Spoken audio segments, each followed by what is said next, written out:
Good evening, everybody. Welcome to this evening episode of Pursue. This is Pursue 18C, which is Hematology, Malignant, Lymphoid, and Plasmacytic Diseases. We are streaming live from SGPGI Lucknow via Kolkata. And we have with us Dr. Ruchi Gupta, who's an MD from PGI Chandigarh. Presently, she is an additional professor, Lab Hematology at the Department of Hematology at the SGPGI Lucknow, with areas of interest in malignant hematology, MDS, AML, and multiple myelomas, benign hematology, thalassemias, and bleeding disorders, with multiple publications in national and international journals. Dr. Gupta will be speaking on the chronic lymphocytic leukemia, classification, morphology, flow, molecular prognostics, and risk classification. Before I ask her to start, let me request all of you to keep your mic muted, your camera off, and please do not share your screen. With this, let me request, ma'am, please share your screen. Let's start.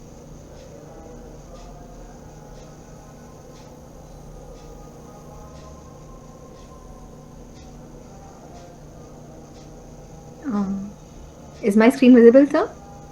Yeah. Let's make it full screen. Thank Yeah, you. please start. Yeah. Thank you so much, sir, for your kind introduction. It is indeed a pleasure to be back to this platform. And unlike the last talk which I had on AML, this is more of a, today's topic would be more like a seminar. And it was indeed very interesting to go through the pathogenesis of CLL again. And I really hope that the listeners also, find it equally interesting. And though everybody, I am sure, who's in the field of hematopathology has come across, cases of CLL, but nobody really, bothers to look at the pathogenesis. And there are so many more things to this entity than what, the peripheral smear with small mature lymphocytes and things like that tell us. So with that, I'll start the talk. And so, as I has already pointed out, this talk is basically going to cover all aspects of CLL. And the initial part might become a little boring for some of the people when I talk about the molecular pathogenesis, but subsequently, I hope it brings you back to interest when we talk about the diagnosis, that is stratification, and how do we actually nowadays plan to treat CLL, though it is a very indolent disorder. So, I think needless to say, CLL is the most prevalent type of leukemia in adults in the Western countries. And interestingly, in India, its incidence is almost 10 times lower than the Western world. This data was compiled by PGI Chandigarh from the clinical side, and it was very interesting to note that even though it is still the most prevalent, and usually everything in India is more as compared to the Western countries, but somehow the incidence of CLL is 10 times lower, and it's largely male preponderant. And this is one of those leukemias or lymphomas which has a high degree of first degree relative patients, and there is a 2 to 8 fold increased risk in those first degree relatives to develop CLL once somebody in their family has CLL. Though I'm not really sure how many patients with familial CLL we have actually seen, but this was interesting to read that it has a genetic familial background to it. And though the disease has a very stable course, but with time, as more and more additional genetic abnormalities develop, the disease can progress to a more aggressive form. And it's not the even the clinician is not trying to completely eradicate the disease. It is just that it becomes kind of quiescent with treatment, and then there can be relapses. And as and when more and more driver clones or subclones they evolve, it can transform into a more aggressive lymphoma. So this is just the background that we all know that CLL is typically characterized by CD5 positive B cells in the blood, bone marrow, or in the lymphoid tissues. It can have a leukemic presentation, which we commonly known as CLL, that is chronic lymphocytic leukemia. Or if it is limited to the lymph nodes with no peripheral blood involvement and no cytopenias, we call it as small lymphocytic lymphoma. It can have extramedullary disease, and it also has a precursor lesion which is known as the monoclonal B cell lymphocytosis. The diagnosis largely relies on the morphological findings in the peripheral blood. That is, if you have a absolute lymphocyte count of more than 5,000 cells per microliter, and followed by typing those lymphoid cells and their typical immunophenotypic profile. How does genetic workup come in here? The genetic workup is actually, has helped us to understand the course of the disease, and now there are markers which help us to decide whether we should sit back and wait and watch for this disease to evolve, let it progress, or are there markers by which we can decide that no, this is an aggressive disease and needs to be treated upfront. So with this, I take you to the molecular pathogenesis of CLL. And one of the most intriguing aspect of CLL has always been the cell of origin. That what is that basic cell where which gives rise to this CLL clone. So I must point out that even at the hematopoietic stem cell defect, it is known that there are the genetic abnormalities have been noted even at the hematopoietic stem cell level, because these stem cells, if xenografted into some immunodeficient mice, they can develop into oligoclonal and then full blown CLL like immunophenotypic cells. So this points out that there are certain abnormalities, or the people who go on to develop CLL have already some defect in the hematopoietic stem cells, and these are known as susceptibility loci, which are there in these patients as compared to the healthy donors. And these are usually these susceptibility loci are involving the transcription factors like TCF3, IKZF1, IRF8, and other transcription factors which are involved in cell proliferation and anti-apoptotic pathways. So coming to the cell of origin, so we used to believe for quite long time that these are probably naive B cells because there has been no antigenic stimulation and so on, or they are the CD5 positive B cells which are found in the peripheral blood of healthy adults, which are typically known as the B1 cells. But now this cell of origin is being mapped to the memory B cells, which has a CD27 positive and a CD5 positive phenotype.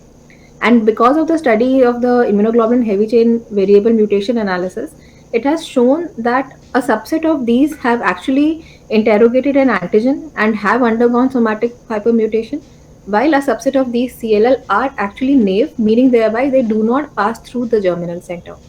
So based upon this, there are broad subtypes of CLL cells depending upon the cell of origin. That is, they can be unmutated CLL, in which the immunoglobulin heavy chain variable mutation has not occurred, and it can be a mutated immunoglobulin heavy variable chain subset of CLL, where these cells have actually passed through the germinal center, have undergone somatic mutation, have been interacted by some antigen, and so a rearrangement in their immunoglobulin heavy chain has occurred.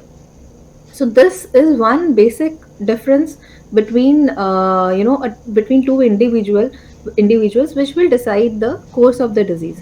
The unmutated CLLs usually have a more aggressive behavior, whereas the mutated CLLs behave in a more indolent manner. So let us take the help of this beautiful diagram. It is from a Nature Reviews article where they have shown the cell of origin and other abnormalities which are known to happen in CLL. As I already mentioned, that they say that this genetic and epigenetic lesions are supposedly there even in the hematopoietic stem cell, which lead to a CLL type of hematopoietic stem cell. And eventually, the cell which gives rise to these CLL is basically a mature B cell, but and is supposed to arise from this germinal center B cell, memory B cell, some which have undergone through the germinal center, that is the post germinal center cells, which will be CD5 positive, 27 positive, and this is usually a T cell dependent mechanism, whereas the unmutated ones are those which are supposed to arise from these naive cells, which are pre germinal center, CD5 positive and CD27 negative. And both these cells eventually will pass through the different phases of CLL life. It is believed that almost all cases of CLL, whether it is mutated CLL or unmutated CLL, all these have a precursor lesion of monoclonal B cell lymphocytosis. A constant antigenic stimulation results initially in a polyclonal proliferation. Subsequently, it becomes oligoclonal, and thereafter, this oligoclonal population results to a full-blown monoclonal population of cells. And depending on the cell count in the peripheral blood, they have been labeled as MBL, that is monoclonal B cell lymphocytosis, or frank CLL. In all this development from the naive to the typical mature clone of CLL, the B cell receptor signaling and the microenvironment are said to have a very important role. So before I move forward, this is something which even when we were students and even till date, even our senior residents, what is this IGHV exactly? So I'll just take a minute to explain what do we mean by this immunoglobulin heavy chain variable region mutation. So this is a typical immunoglobulin, and this is the blue gray are the is the constant region. This is for the heavy chain, and this is for the light chain. Whereas this variable heavy region of this immunoglobulin molecule, if you look, it comprises of this VDJ segments. You'll have to recapitulate your uh, B cell ontogeny to recall that there used to be some rearrangements of the VDJ segments, which were actually responsible for deciding the antigen affinity in a B cell. The cells which successfully undergo this VDJ rearrangement are selected, whereas those which do not undergo this VDJ arrangement successfully meaning thereby that they have specific antigen specificity. अगर तो उस specific antigen के against develop होकर वो उस पे काम कर पा रहे हैं, तब तो ये cell the cell will go on and proliferate. But if this rearrangement results in a non-specific kind of an antibody which is not able to combat the antigen, then that particular cell undergoes cell death. So if we look at this variable heavy region, it has these framework regions 1, 2, 3, and 4, and the CDRs, that is a complementarity determining regions 1, 2, and 3. So these complementarity determining regions are supposed to be most antibody contribute most to the antibody specificity. And when we talk about somatic hypermutation, this happens in the germinal center, where there is a random nucleotide change in this variable genes, selecting the B cells to promote immunoglobulin production with high selectivity against the particular target antigen. So if a cell has undergone somatic hypermutation, then the sequence of this region will differ from that of the germline genes. So if this difference in the sequence is more than 2%, then it is said to be a mutated immunoglobulin variable heavy chain, else it is considered as an unmutated. And how do you diagnose this? If you see, this is actually a very challenging job to perform this sequencing, because these are those regions which actually are so variable. Primers are designed against these different framework regions, and so that this entire area can be mapped. And once you have the sequence of the entire gene of that particular person, you map it with the germline sequence.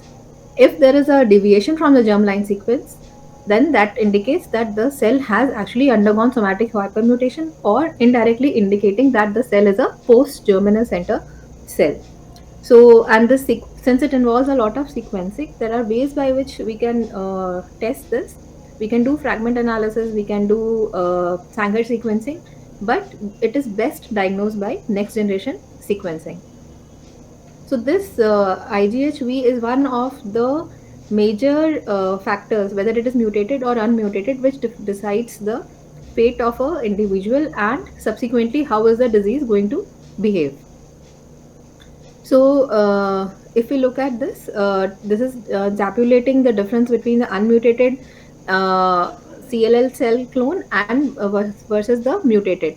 So the unmutated CLL cell clone actually has a tendency to accumulate more high-risk genetic lesions and a higher propensity to undergo clonal evolution. Whereas in immunoglobulin heavy chain, which has a mutated variable region, they are usually associated with low risk genetic lesions and have a lower degree of tendency to clonal evolution. So, needless to say, this unmutated forms approximately 40% of all CLLs, whereas the mutated CL comprises of approximately 60% of the cases. And because of this difference, whether it is a mutated cell of origin or a cell which has unmutated, the course in an individual will differ. And it also eventually decides the activated signaling pathways which are involved in that particular cell. And it also decides the degree of interaction of these cells with the microenvironment. So what role does microenvironment play over here? So this is good prognosis and this is bad. So this is not really the last edited version which I am playing. I think इसके बाद मैंने कुछ changes किए थे, but I think probably I have downloaded the wrong file. Anyways, so if we talk about the microenvironment, there are a lot of cells in the microenvironment in the lymph node, particularly those in the proliferation centers. Everybody knows that there are large pale areas in lymph node of SLL, which are known as proliferation centers. So it is in these areas that these tumor cells interact with many non-tumoral bystander cells. These include the monocyte-derived nurse-like cells, the follicular dendritic cells, the endothelial cells, T cells, and in the bone marrow, they interact with the bone marrow stromal cells. So this is a diagrammatic representation of all the different kind of interactions. And if you see these, a lot of chemokines and chemokine receptors are involved in ensuring that the CLL cell stays over there. It escapes apoptosis. It is not killed by the T cells. It stabilizes over there. So CD49D, which is now also used as a prognostic marker, it interacts with the cell adhesion molecule and stabilizes the cell in that lymph node or in the bone marrow. Then it interacts with the follicular dendritic cell, which are responsible for preventing apoptosis of these cells. Then we have the B cell receptor, through which there is a constant autonomous signaling going on in this cell, because of which the cell is activated. Then we have the endothelial cells, the B cell maturation antigen, which are interacting with the monocyte nurse-like cells, and so on. So this is just to emphasize, like as we see in Hodgkin's lymphoma, that the RSL also has a good going microenvironment. Similarly, even the CLL has a large microenvironment which is responsible for multiple things. So this is again just a recap of what these B cells, T cells, stromal cells, and all these cells, they secrete many cytokines which are responsible for the survival, homing, migration, drug resistance for the specific CLL cells. So among the pathways which are actually involved in promoting the B cell survival and proliferation are through the B cell receptor. So B cell receptor normally should undergo activation when it interacts with an antigen. But what happens in CLL is that there is an autonomous signaling capacity, because of which the PCR gets activated independent of the presence or absence of an antigen, and this signaling is crucial for the crucial pathogenetic mechanism for the evolution of CLL. So people who are listening to the class, might say कि ma'am क्या पढ़ाया जा रही है यार, ये इतना theoretical, why is she talking about all this? So I'll just take a minute to emphasize कि why this is all important, because these are now this is what is being targeted. If you look at the novel agents which are coming up, so they are targeting these downstream pathways like glutathione tyrosine kinase inhibitors, ibrutinib. This is being a standard, now used as a standard of care therapy for treating CLL patients. The drugs like FCR, fludarabine, bendamustine, and chlorambucil, this is the typical drug combination which is given to adult patients who are less than 65 years of age. Unfortunately, this has a lot of cytotoxicity, so we end up giving R-benda or bendamustine with chlorambucil and so on. But the point is that you really need to understand the pathogenesis better, so that these proteins or these targets can be used for the development of newer drugs, especially in patients who are evolving to a more refractory or a relapse kind of a disease, where your conventional therapy is failing to give you an optimal therapy response. So what we have studied so far, what is the cell of origin, what is the role of microenvironment. Now coming on to the CLL cell per se. So what are the genetic abnormalities in that B cell in itself? How many mutations and what types of mutations are there in that particular CLL cell?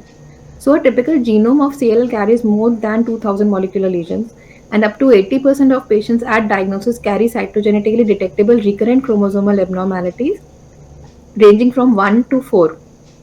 And with the identification of these genetic abnormalities, the first molecular classification, also known as the Donner classification, was proposed based on the use of FISH, which was useful for predicting disease progression and survival. And naturally, deletion 17p was the one which has had the poorest outcome, followed by deletion 11q, trisomy 12, normal FISH, and followed by isolated deletion 13q. So again, this is a bar diagram showing the huge number of genes which are altered in CLL, and they have been grouped under like those which are involved in cell cycle, those involved in notch signaling, in RNA processing, DNA damage, and so on, and B cell receptor activation and NF through toll-like receptors or via NF-kappa B. And again, the purple bars highlight the abnormalities in the cells which have an unmutated phenotype, whereas the orange or whatever color you call this is those which is representing the cells in which there is which have undergone this immunoglobulin heavy variable region mutation.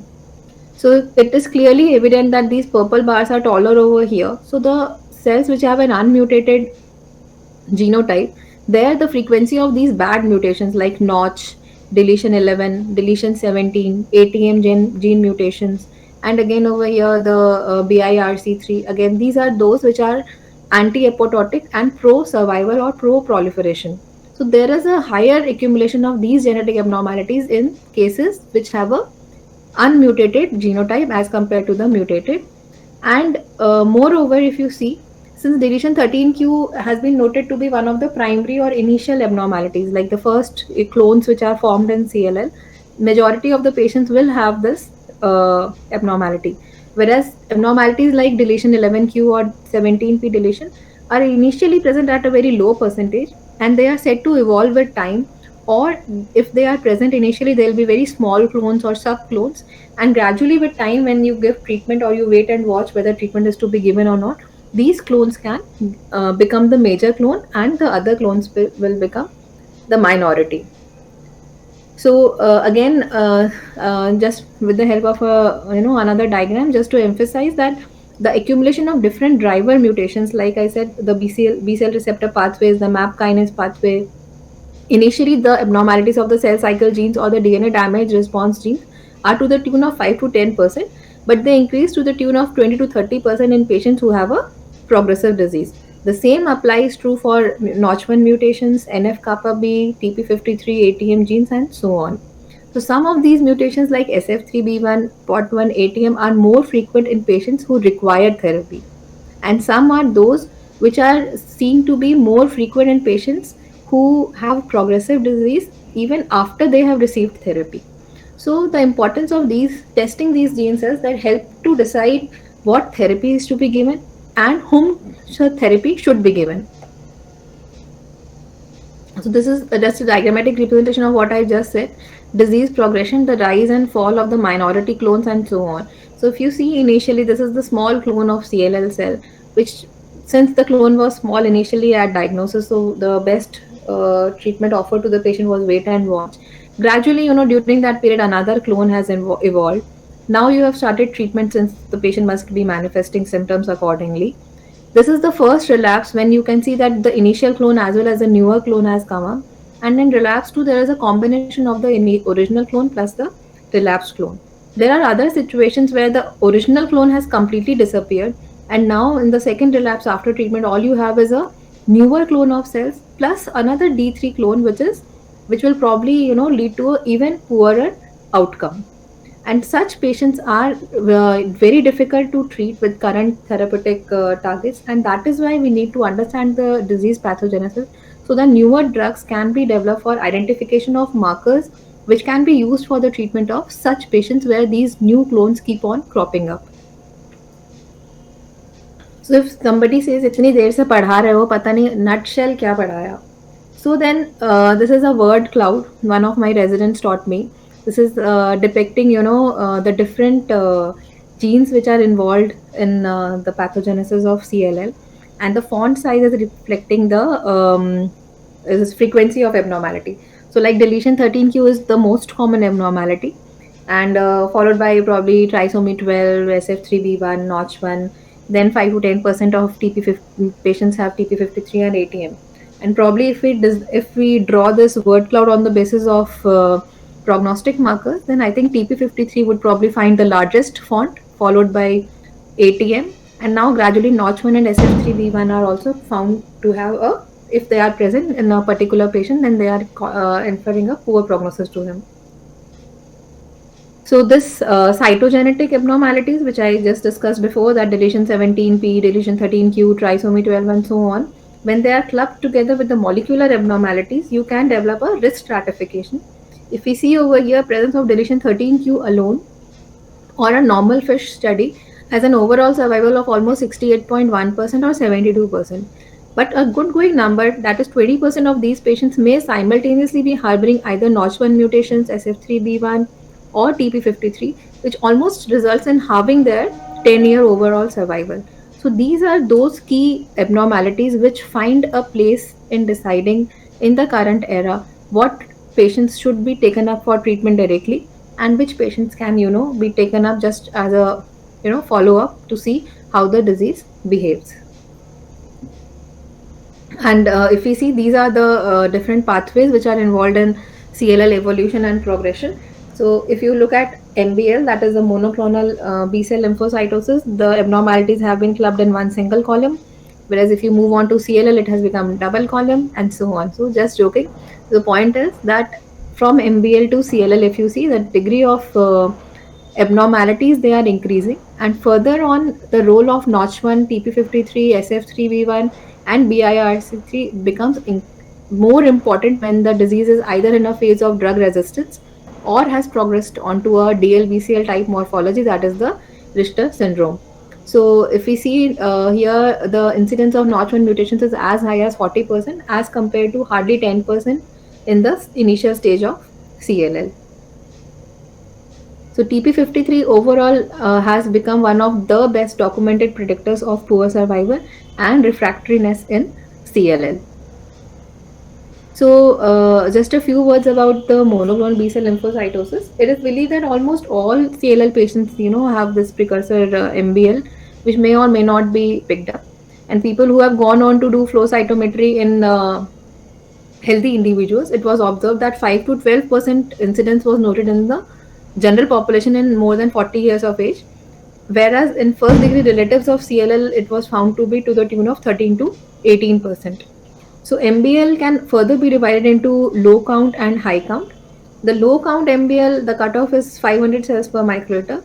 The low count MBL has almost a negligible risk to progress to CLL, and it is more like a stable MBL, whereas the high count MBL has a much more higher tendency to, though it accounts only for 2% of the MBLs, but it has a much higher risk of progression to CLL.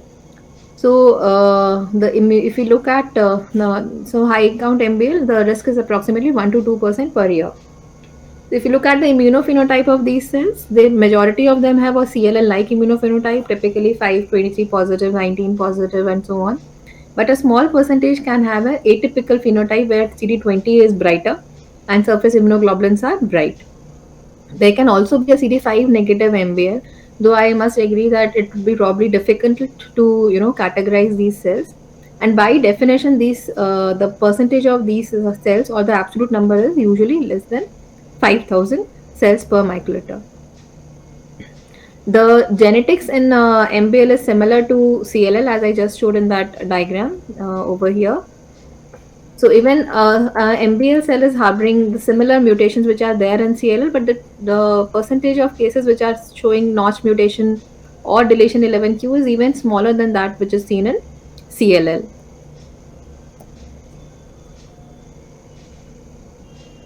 So if somebody asks me a summary of CLL, how does a CLL evolve? So this is basically a diagrammatic representation of the same. A constant antigenic stimulation is believed is there, which results in a oligoclonal B cell proliferation. From this oligoclonal proliferation, there is subsequently a low count MBL. It can progress on to a high count MBL, or it can continue as a stable monoclonal B cell disease, further into a full blown case of CLL, which can either, when it progresses due to the development or acquisition of more driver mutations, can transform into a refractory CLL when the patient is treated, or these patients may go on to develop Richter syndrome. So just a few words about Richter transformation as well. So this is actually an aggressive transformation of CLL with a cumulative incidence of 5 to 10%. It has the same immunoglobulin rearrangements as those preceding in CLL, but as just discussed, that mutations in Notch1, SF3B1 and TP53 are much higher when we study these cases. So this morphologically resembles DLBCL, but at the genetic level, if you see, there MYC rearrangements are found over here, but other profile of DLBCL like the ABC and the GCB type are not seen in Richter transformation.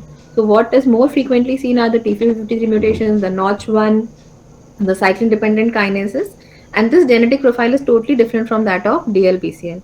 This Richter transformation has a very poor prognosis. Very rarely, but CLL can also go on to progress to a Hodgkin's lymphoma. So with that, I am done with the part. People who have slept off can please get up And we can move on to a little more interesting part of the disease, that is the diagnostic aspects. So diagnosis largely starts with the peripheral blood smear, and once you see those lymphocytes, the next thing you need to do is to type them. Then before you actually decide what is to be done with these abnormalities, you need to do a fish to detect what is the risk of the disease, what is the expected behavior of the disease. You can do immunoglobulin heavy variable chain mutation analysis by fragment analysis or sequencing, as I just mentioned before also.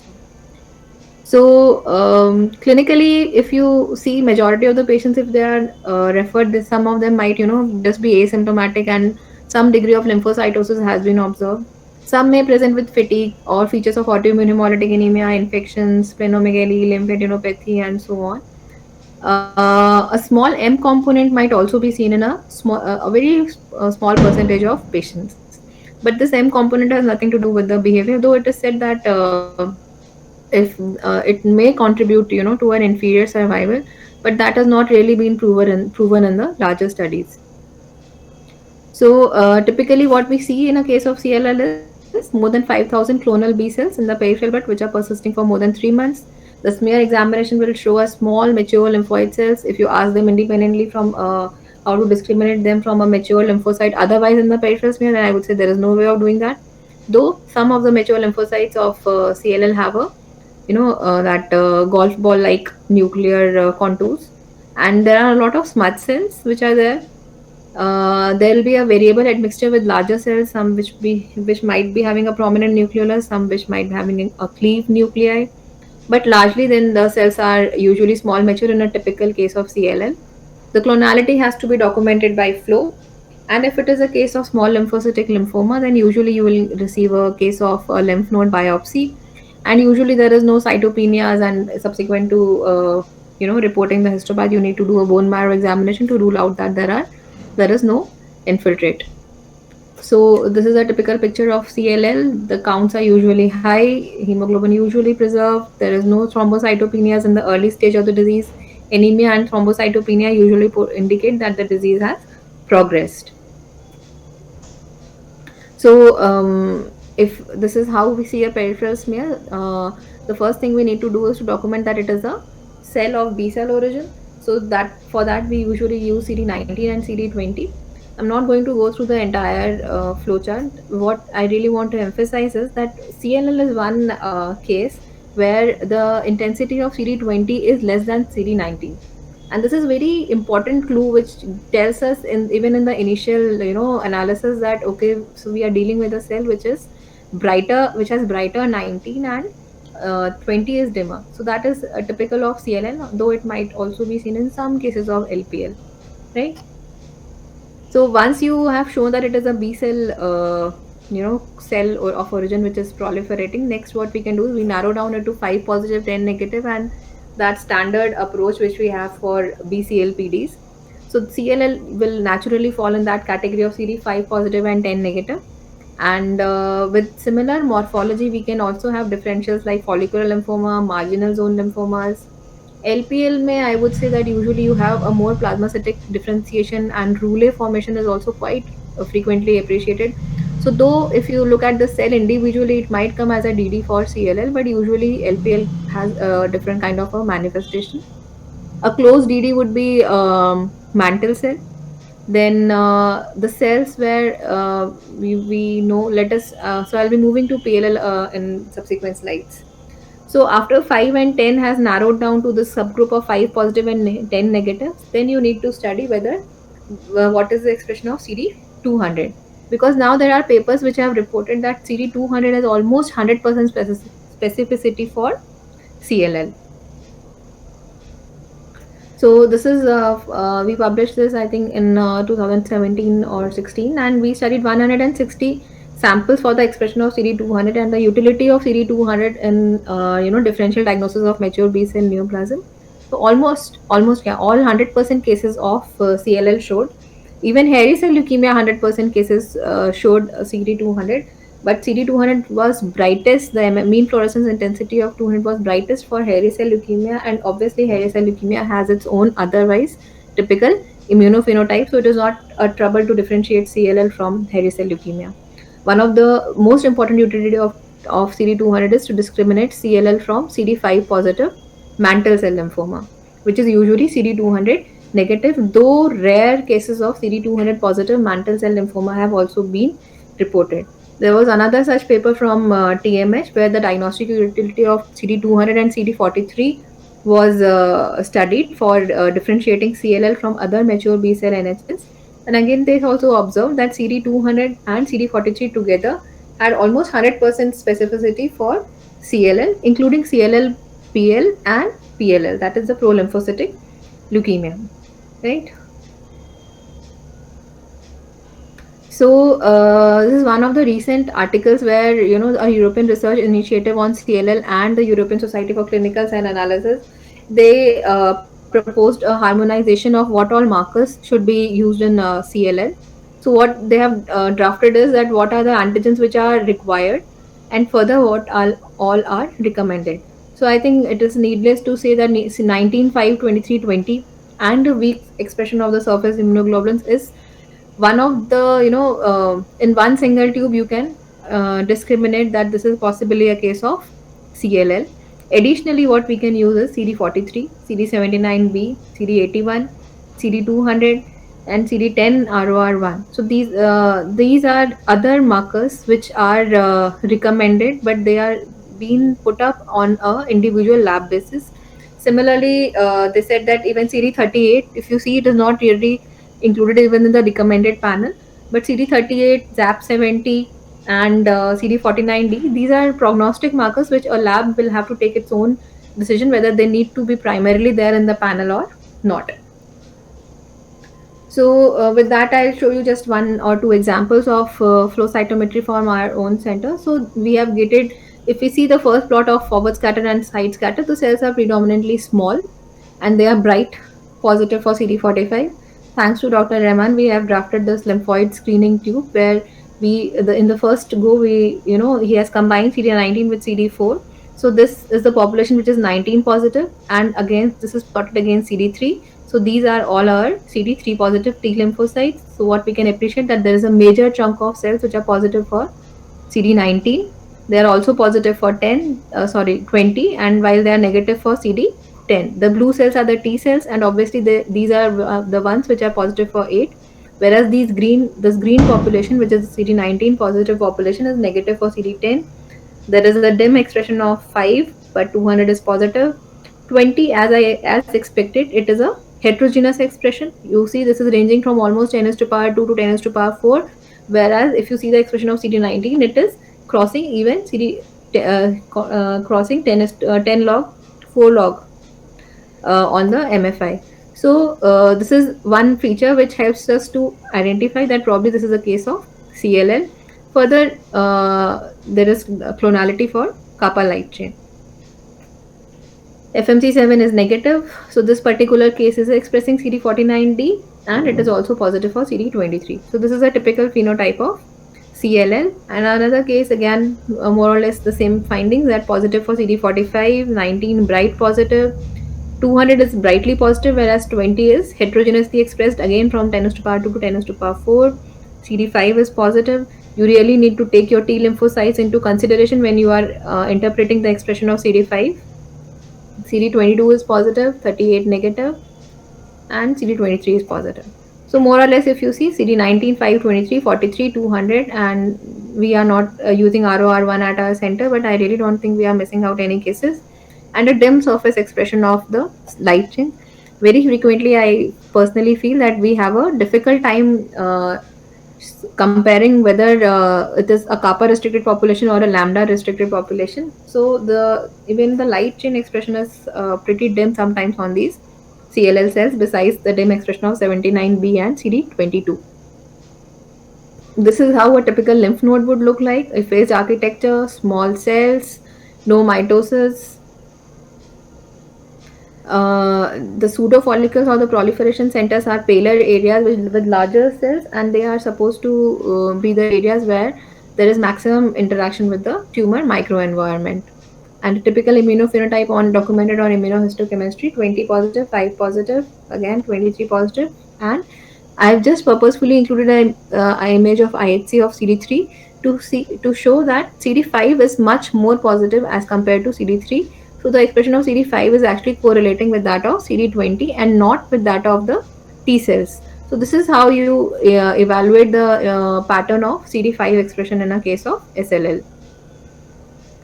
So a few words about PLL. So whether it is two two coins or two sides of the same coin, I found this title very catchy. So PLL, if you see now, this is how a PLL would probably look like. There are some smudge cells, some mature lymphoid cells, but then cells with a very prominent punched out nucleolus. I'm really sorry for the photo being out of focus, or it is fine. So these we suspect PLL when such kind of cells comprise more than 55% of the peripheral blood lymphoid cells. There is it has been shown that this correlates with a poor prognosis, poor treatment response, and is frequently associated with splenomegaly. We expect that such cases would not really have a typical CLL like phenotype as well. And at the genetic level, we are expecting to get trisomy 12. For this kind of a morphology, if you ask me differential diagnosis, I would say a hairy cell variant, maybe a mantle cell lymphoma with a blastic morphology, and I don't know MZL क्यों लिखा मैंने, but I think hairy cell leukemia variant and mantle cell lymphoma. I okay. So marginal zone lymphoma, because this is likely to come out to be a 5-10 negative, where you start suspecting marginal zone lymphomas plus you have a splenomegaly. So that MZL comes as a DD because of these two or three different conditions. Otherwise, ये punched out nucleolus जो होता है ना, this is very typical of a case of prolymphocyte. So PLL, if you see, if comprises of less than 1% of all BNHs, it is more aggressive, more frequently found in elderly individuals. Usually, there is more marked splenomegaly and minimal lymphadenopathy, rapidly rising lymphocyte count. There is no defined specific immunophenotype for PLL. It can be 5 positive, it can be 5 negative. It usually shows strong expression of the surface immunoglobulins, contrary to what is seen in CLL. And again, it will show good going expression of CD22, 20. Here, CD20 expression would be almost equal or even brighter than CD19, and even FMC7 can be positive.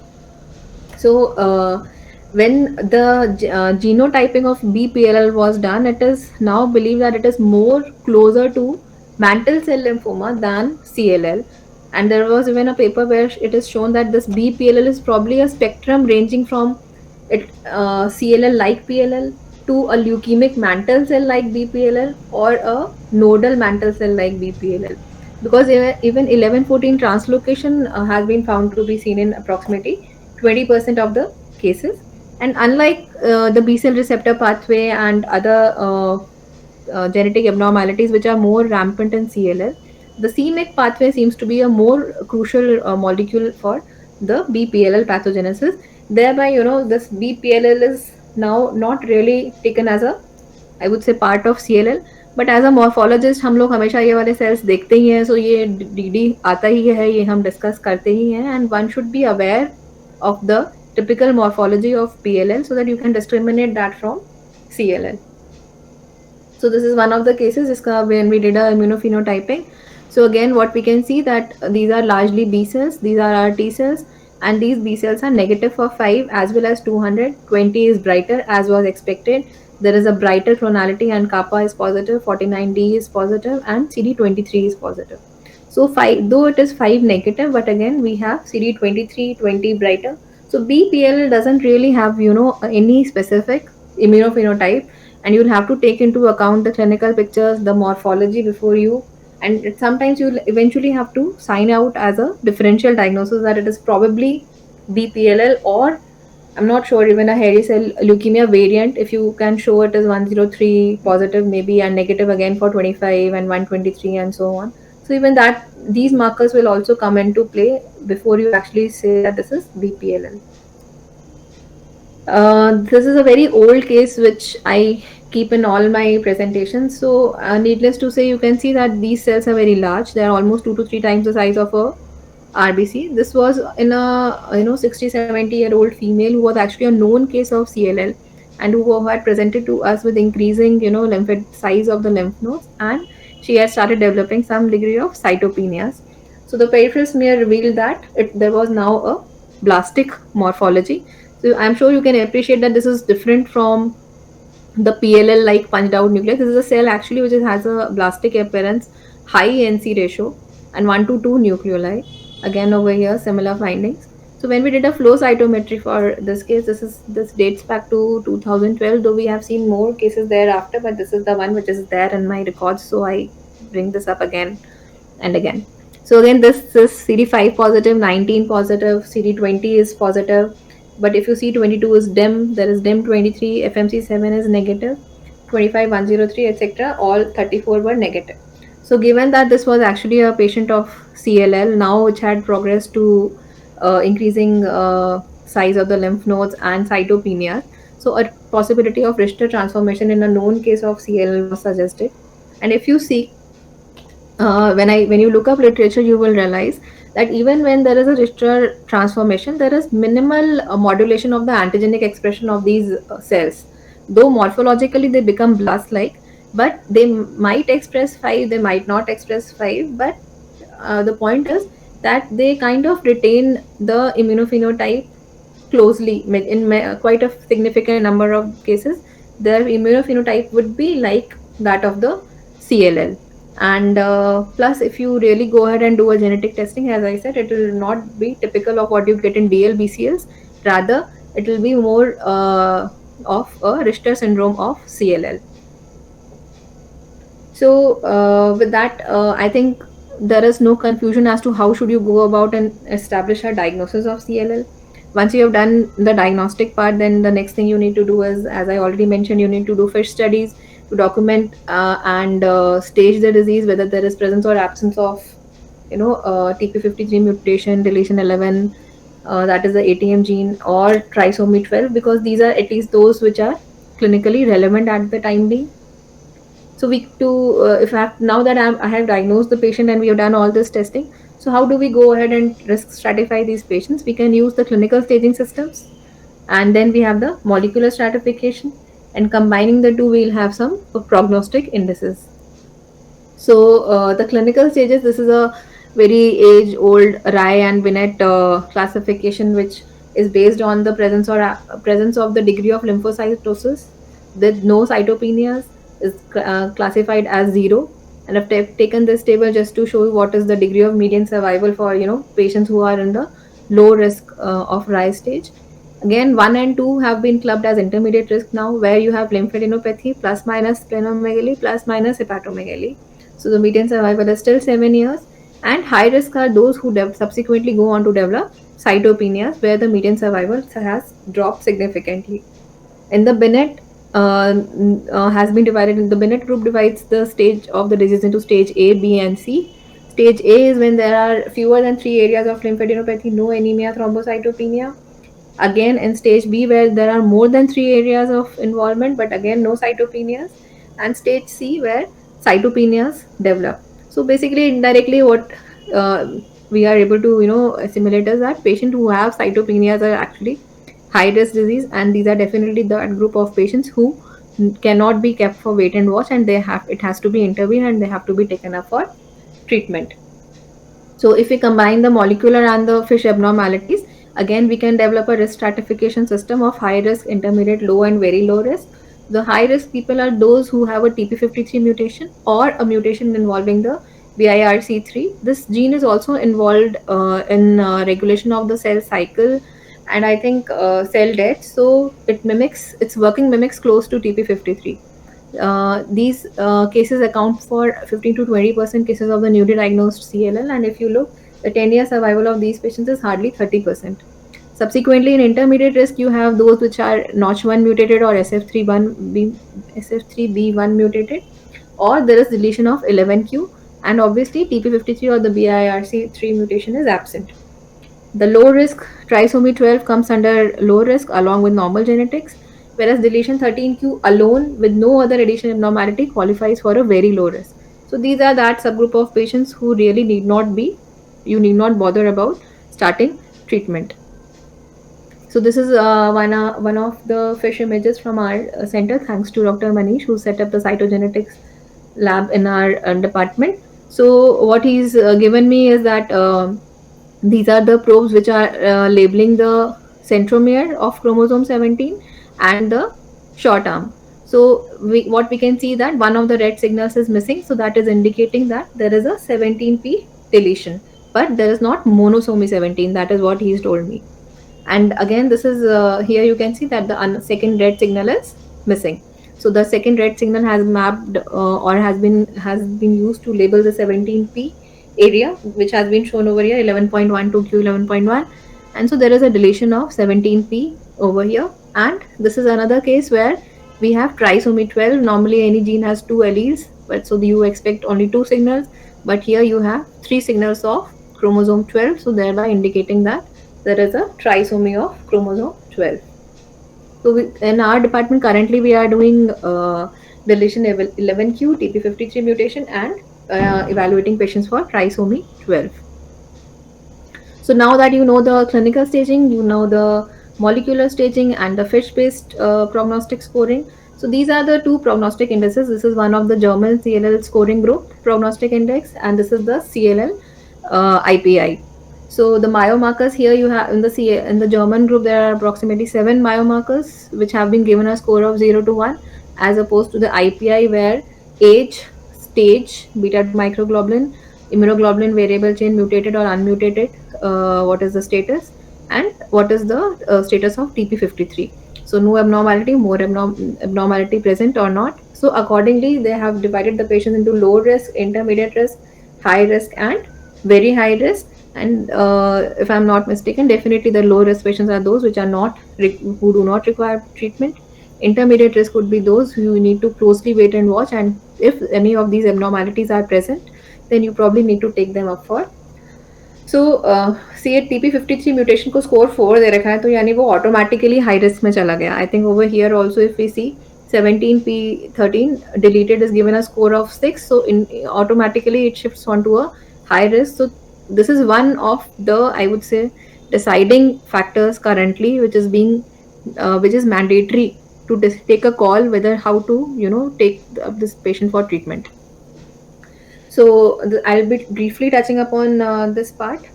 So as I already mentioned that the CLL IPI divides the patients into low, intermediate, high risk, and very high risk. So the low risk as well as the intermediate risk, they are saying do not treat unless until the disease is symptomatic. And high risk and very high risk, definitely you need to treat except if the disease is asymptomatic. And before you start treatment, this is a short or a small algorithm. The first and the foremost thing which they have seen is whether the TP53 mutation is present or absent. If it is mutated, then you directly need to go ahead for kinase inhibitors or drugs like ibrutinib. And if it is wild type, then the next thing you need to check whether you have this mutated IGHV or the unmutated. Since unmutated has a bad prognosis, then that is why it is recommended to take up these patients also on kinase inhibitors. But if it is mutated, then you might suffice to start these patients with immunotherapy. That is, in chemotherapy you have fludarabine, bendamustine, chlorambucil, and anti-CD20, that is rituximab, and newer agents can be given. So this FCR is the fludarabine, chlorambucil, and rituximab are the drug of choice for individuals who are less than 65 years of age. And I'll not talk much more about therapy. I think you need to talk to a clinical consultant for that.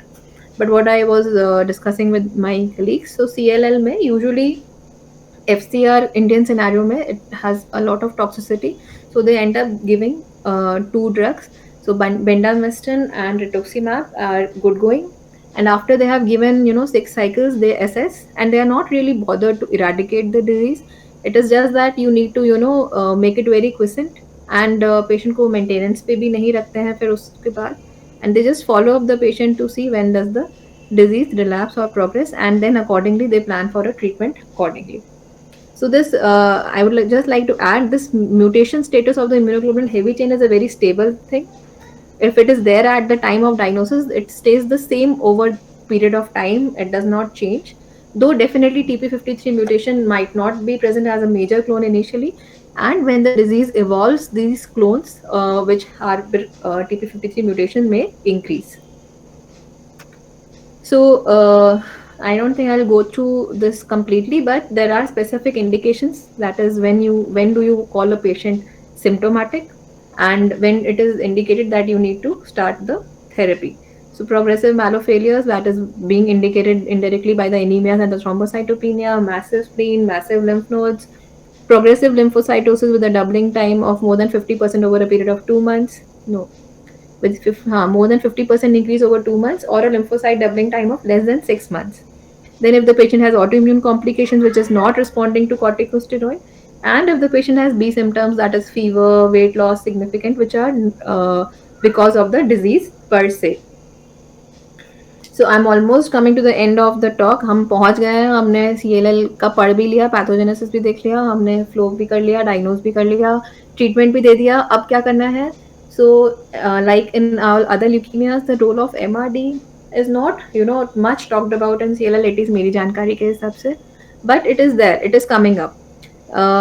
What are the recommendations? That you can do it either by peripheral blood or bone marrow, or if your peripheral blood is negative, then definitely you need to go ahead and check from the bone marrow. But if your peripheral blood sample is positive, then that would suffice to call it as MRD positive. What is the timing for at which this MRD analysis should be done? Usually for fixed duration therapies, MRD testing is done at least 2 months after completion of the last cycle, or if you feel that after the best treatment response has been obtained. And the degree of MRD assessment is same as we talk about in BALL and TLL, 1 cell and 10 is to power -4 or -5.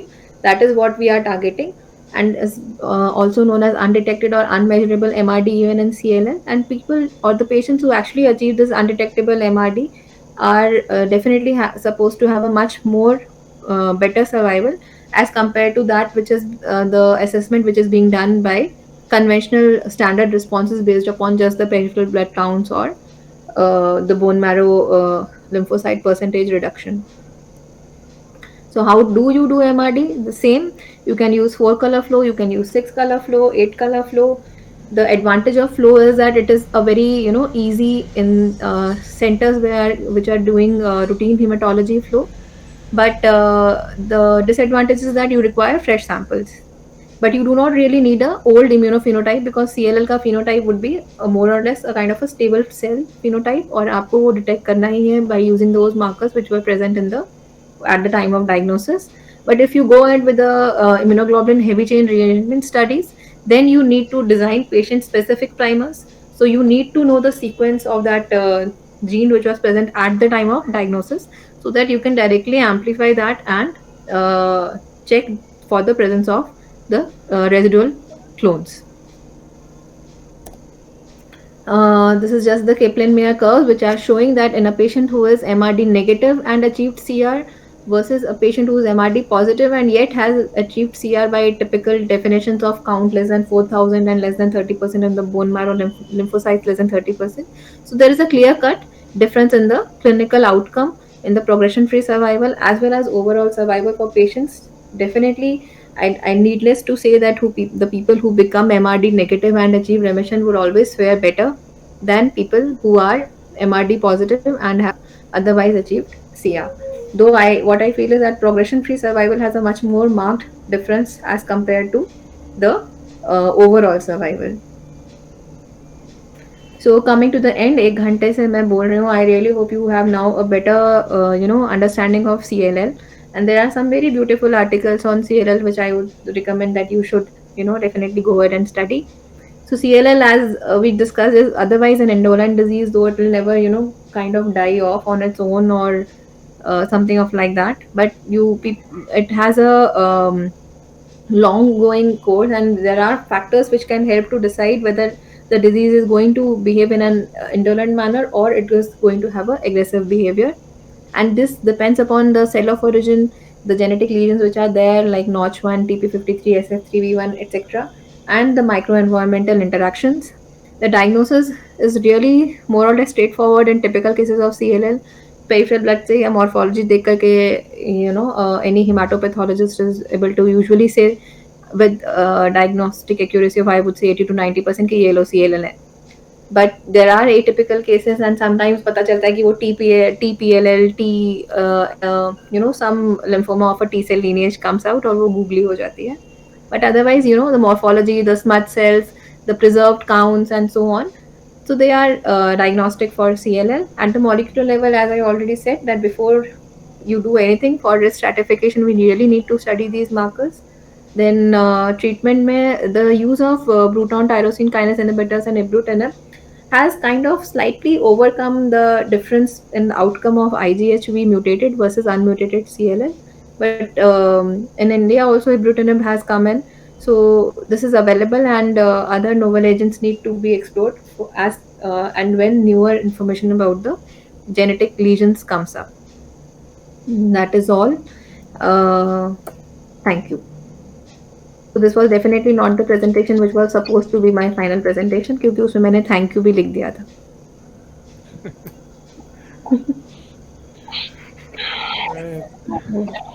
Thank you so much, Dr. Ruchi. Excellently done. The fluency of the talk is an expression of the confidence in the subject. Thank you, sir. Great. Let's wait and see if there are any questions. Dinesh is there, Dr. Kusum Gupta is there, and there are quite a few others in the YouTube. Just let's hold on. Sure, sir.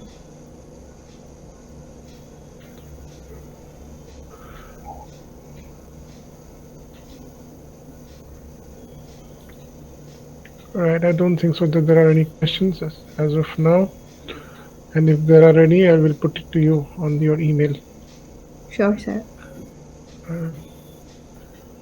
Must be tired. हाँ, मैं भी देख रही हूँ sir. मैं पूरा 1 घंटा मैंने बोल लिया. मुझे लगा था कि मैं तो तेज बोलती हूँ, मुझे 40-45 मिनट्स में हो जाएगा मेरा.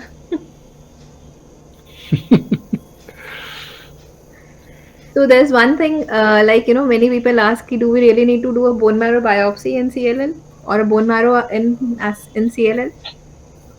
So I have not really dealt that topic, but I think it's not required. There's really no additional information which we gain out of doing bone marrow and CLL, for at least for the diagnostic purpose. And if I'm not mistaken, I'll confirm with Manish as well that he can carry out FISH and all other studies even on the peripheral blood samples. So even a peripheral blood sample is sufficient, to diagnose and go ahead and treat CLL. A marrow is usually not required at the time of diagnosis, at least.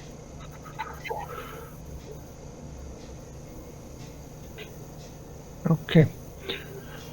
So just let me see if there are any more questions. What about lymph node biopsy? Lymph node biopsy, sir, if there is really nothing in the peripheral blood, then definitely when we are suspecting a low-grade lymphoma and he has come with a lymph node alone, tab to, sir, we'll have to go ahead and do a biopsy and diagnose. But it really brings me back to the point, we recently had a case and I didn't purposefully show that case because उसमें हम उल्टा गए थे. We first received the lymph node, and we were really not able to pinpoint because there were some cells which are expressing 5, then there were some cells which are also expressing CD10, and we got hold of the patient later on, and then when we realized कि जब उसका peripheral blood किया तो उसमें relative lymphocytosis था, and marrow में then it had a CLL immunophenotype. So so one thing I still remember Dr. Radhika used to tell us, and हम लोग एकदम उसको नियम से सर करते थे कि whenever used to do an FNA of the lymph node, we used to make a finger prick smear as well. Right. So that thing actually, when as a pathologist, when we directly receive lymph node and nobody tells us what is there in the peripheral blood, tab is tarah ki problems sometimes they can arise. Eventually, what we concluded that in the lymph node actually was had a follicular lymphoma lesion with CLL. So it was a very rare kind of a thing because ये follicular lymphoma वाले cells clonal भी हमें peripheral blood में मिल गए थे along with CLL cells. So but this is very uncommon and very unusual. But it still brought us to the point कि अगर हमने डायरेक्ट रास्ते से चला होता और पहले पेरिफेरल ब्लड देखा होता और लिम्फोसाइट्स देखे होते और फ्लो किया होता तो हम लिम्फ नोड के डायग्नोसिस में उतना स्ट्रगल नहीं करते. So मतलब ये है, मतलब point is कि whenever we are dealing with a low grade lymphoma, we should at least definitely have a good going look at the peripheral blood to rule out कि ये CLL तो नहीं है.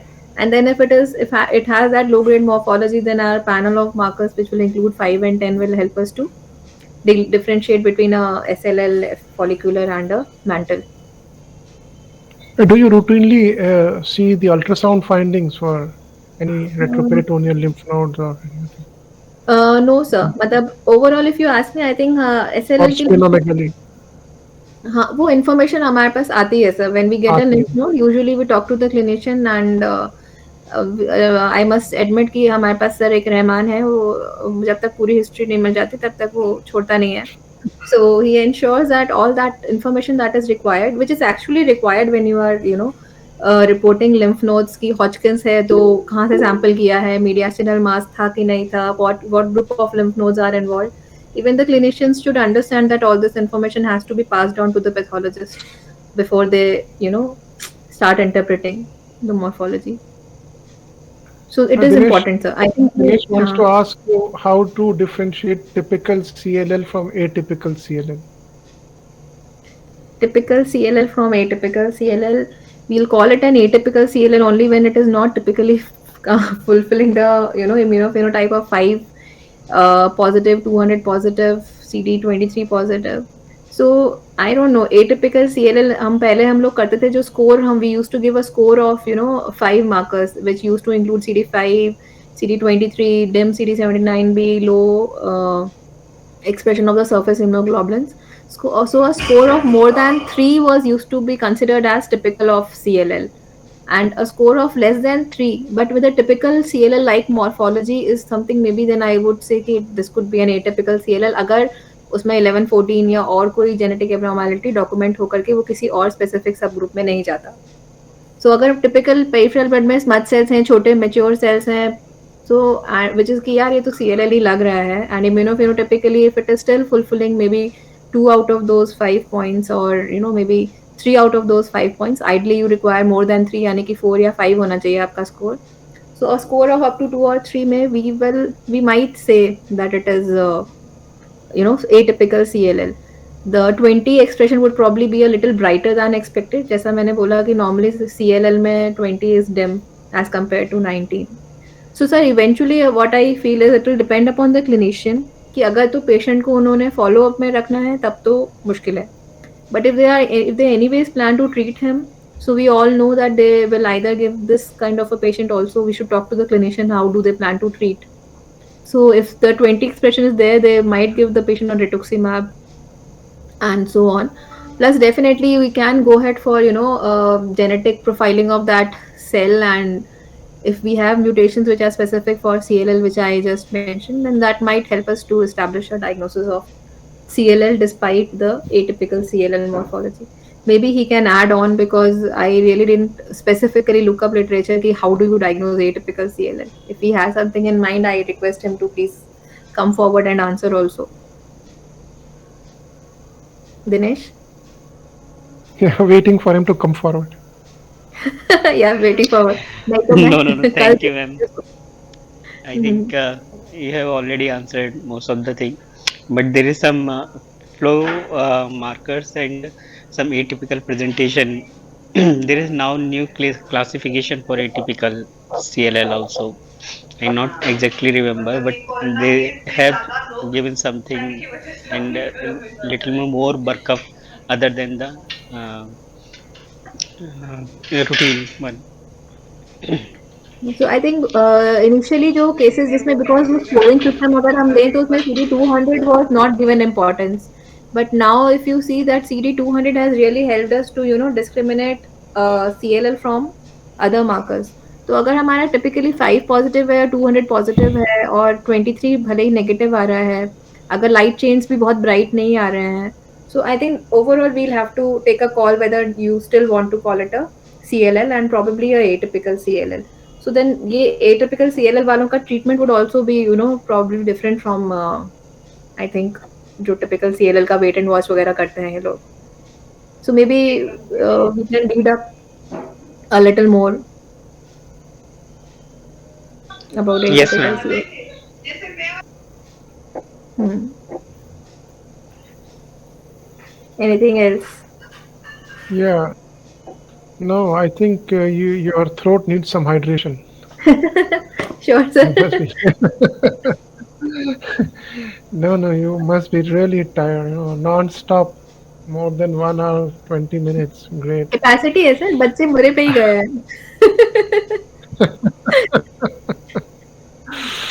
That's Yeah. true. Yeah. बहुत ही अच्छा बोला आपने, बहुत ही excellent, wonderful. The fluency is too good. I mean, the way it comes out, excellent. Chalo, Thank you then so I much. think we will call it a day. Thank you so much, Dr. Ruchi. Wonderful presentation. God bless you. Please share the PDF. We'll share Sure, with the sir. student. Right. Take care. Maybe sometime later in the month, or maybe after 2 3 months, we'll ask you to speak on something more. Sure, Maybe a sir. case presentation of typical and atypical cases which you see at your Sure, sir. center. That would be very interesting. Yes, sir. My pleasure.